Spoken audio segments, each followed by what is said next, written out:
What's up, guys? This is Adam from eSportsHeaven.com, and I'm here with Milktea. How are you doing today? Good. How are you? I'm doing great. You know, EVO 2015 is really something. Did you play today? Tell me anything about your matches if you played. I just came. This is kind of like my mini vacation, so I'm just spectating, Okay. hanging out with the friends, which are very difficult to find in this ginormous crowd. Oh yeah, you have no idea. Trying to find people to interview is very difficult in the mass of people. Did you just feel like not competing, or?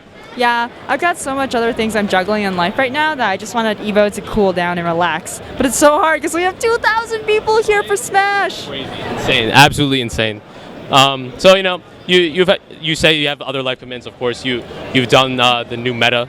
Could you talk a little bit about that? What was your idea behind that, and what was it like seeing it executed? So what was the idea behind the new meta? I think that year there was a lot of feminism in the media about gaming and a lot of anger. And so I had gone to an eSports panel in the NYU Game Center, and the professor reached out and was like, hey, I recognize you, and I really like some of the things you've written. We should work together on a panel. So we took a jump, and we decided to create the new meta, which was trying to shed awareness on these gender issues, but in a way that didn't like shame anybody. And it was very much a beginner step, which is why it was 2 or 1 year old now. I think everyone's pretty much aware for the most part now. Okay. So you said that's the first step. What do you feel like the progression is, and what do you feel like the ultimate goal is of what you're pursuing? My ultimate goal is to get more women involved in esports. And do you feel like you're just going to do that through more panels, or explain how you want to achieve that, I guess, is the right phrase? I mean, I have a bunch of ideas, but I think what's really important to say is I don't fully know. Okay. A lot of people come to me and they're like, Milktea, what is the best way? And I'm like, listen, I'm not God. I don't have this ultimate path to success. I mean, it's important to keep trying and never really fall back from the issue. Okay. I know you also did a TED Talk. What was that like? I know for a lot of people, TED Talks are kind of like the end-all, be-all. So what did you think about it? I thought my TED Talk, so a lot of people seem to enjoy it. I can't really analyze it since I've heard it too many damn times. But I only had 7 minutes, so it was a very kind of scrape the surface talk. I have a lot more in-depth thoughts, but it was relatively well received, which makes me super happy. You say that there's so much more to say. Do you plan on exploring that in some other fashion, or? I want to, but it's so tricky to talk about this stuff. I spend months thinking about what word choices I'm going to make. So, I mean that's fair. It is a very easy thing for people to misinterpret. But you have started streaming. How has that been for you?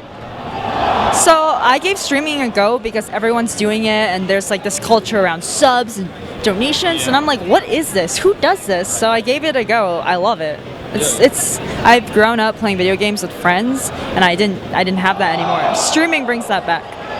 And so is that what you love about it? Just the fact that kind of brings you back to your childhood, or is there maybe something that you never thought that you would get from it that you have gotten? I just didn't think the chat interaction would be that cool, hanging out with my chat, but plus I'm a designer, so I get to explore making overlays too. So when you say designer, you like a graphic designer? Kind of all of it. I do visual, UI, I do a little bit of front-end development, identity. Okay. Does that play? You say that plays a part in streaming. Does that play any other parts? I guess when you're playing Smash or something, is there some sort of connection or no? Nah, maybe not in the game. I enjoy picking apart the meta, but otherwise I'm analyzing overlays. That's about it. Okay. Well, you said this is your kind of, I guess, your mini vacation. Are we going to see you at more events in the future for Smash, or? I usually, no matter what, I try to make it out to at least 1 or 2 nationals a year because it's just a giant, concentrated ball of my friends. So, yeah. Okay. Then I guess we'll see you soon. Are there any shout-outs you want to give or words you want to say to your fans? How can your fans follow you? You guys can find me at twitter.com/_LilChen, and major shout outs to everyone who even tweets me or emails me or tells me that they're really supportive. It means a lot. I don't think you guys understand. If you guys weren't there, I probably wouldn't be doing this anymore because I like my sanity. Well, there you have it, guys. Stay tuned to eSportsHeaven.com for more coverage of EVO 2015. I'll see you guys.